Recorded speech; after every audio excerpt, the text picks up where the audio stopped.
ஞானானந்தமயம் தேவம் நிர்மலஸ்படிகாக்கிருதிம் ஆதாரம் சர்வவித்யானாம் ஹயக்ரீவம் உபாஸ்மகே. ஓம் வாஸ்து புருஷாய வித்மகே பூமி புத்திராய தீமகி தன்னோ வாஸ்து பிரச்சோதியாத். வணக்கம்.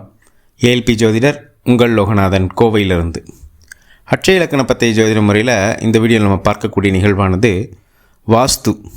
இந்த வாஸ்து அப்படின்றத எந்தெந்த காலங்களில் பார்க்கணும் அப்படின்ற நிகழ்வு இருக்கா அப்படின்றது இருக்குது. அட்சய வாஸ்து முறையில் இதுக்கு கண்டிப்பாக நம்ம ஒரு குறிப்பிட்ட காலத்தை நம்ம குறித்து இந்த காலகட்டங்களில் நீங்கள் வாஸ்து கொஞ்சம் கவனமாக பார்க்கக்கூடிய தன்மை இருக்குது அப்படின்னு சொல்ல முடியுமானா கண்டிப்பாக சொல்ல முடியும். இப்போ வாஸ்து பொதுவாக எதுக்காக பார்க்குறாங்க அப்படின்னா, இது எல்லாத்துக்கும் தெரியும், புரிதல். ஒரு வீட்டில் அப்படின்னா வீட்டுக்கான வாஸ்து அப்படின்னு பார்ப்பாங்க. சிலர் நிலம், அந்த மனைக்கான வாஸ்துவும் பார்க்குறாங்க. அப்போ இது எல்லா காலகட்டங்களையும் இதை பார்க்கணுமா அப்படின்றதான் கேள்வி. இன்னும் நிறைய இடத்துல சிலர் என்ன பண்ணுறாங்க அப்படின்னா, எப்பயுமே அவங்க வீட்டுக்கு வாஸ்து பார்த்துக்கிட்டு இது கரெக்ஷன் பண்ணலாமா, அப்படி பண்ணலாமா அப்படின்ற மாதிரி பார்த்துக்கிட்டு இருக்காங்க. அது ஒரு பாயிண்ட். இன்னொரு சில இடங்கள் என்னென்னா, வாஸ்து தனி ஜோதிடம் தனி அப்படின்ற ஒரு அண்டர்ஸ்டாண்டிங் இருக்குது.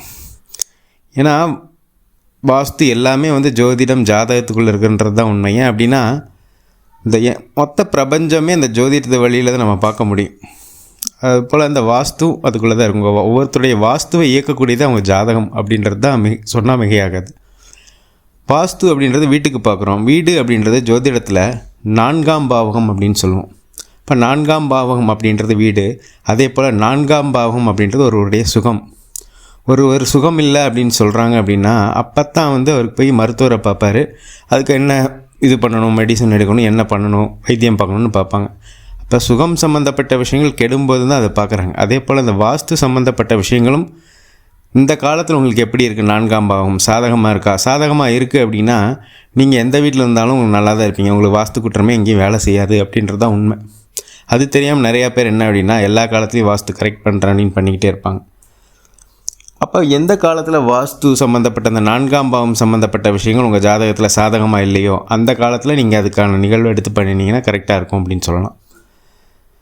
அதே போல் புதுசாக ஒருத்தர் வீடு கட்டுறாரு அப்படின்னா, அந்த டைமில் வாஸ்து பார்த்து கட்டுறீங்க அப்படின்னா அது கரெக்ட். சிலர் ஆல்ரெடி கட்டியிருப்பாங்க, அதை எதையாவது எப்போ பாரு இடிச்சுக்கிட்டு வேலை பார்த்துக்கிட்டே இருப்பாங்க. அட்சய வாஸ்துவில் என்ன சொல்கிறோம் அப்படின்னா, ஒவ்வொரு வீட்டுக்கு அப்படின்னா உயிர் இருக்குது அப்படின்றது தான் நாங்கள் சொல்லுவோம். அப்போ நீங்கள் ஒவ்வொரு டைம் இந்த வீடை டேமேஜ் பண்ணுறீங்கன்றது அர்த்தம். இப்போ இந்த காலகட்டங்களில் 4ஆம் பாவம் சாதகமாக இல்லையா, அது எப்படி சிம்பிளாக நம்ம இது பண்ணலாம், எப்படி ஹேண்டில் பண்ணலாம் அப்படின்ற நிகழ்வுலாம் இருக்குது.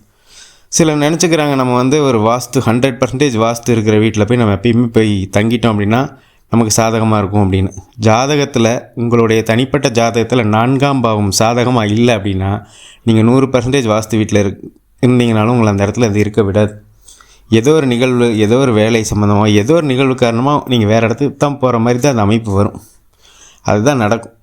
இது நம்ம ஜாதகத்தின் வழியில் பார்த்தீங்கன்னா மட்டும்தான் அது புரியும். ஏன்னா ஒவ்வொருடைய தனிப்பட்ட ஜாதகம் அப்படின்றத உங்களுடைய வாஸ்து, உங்களுடைய சுகம் சம்மந்தப்பட்ட விஷயங்களை இயக்குது. இதை நம்ம அட்சய இலக்கண பத்திய ஜோதிட முறையில் நம்ம எளிமையாக அதை படிக்கிறது, அடிப்படை படிக்கிறது மூலமாகவே இதை நம்ம உணர முடியும்.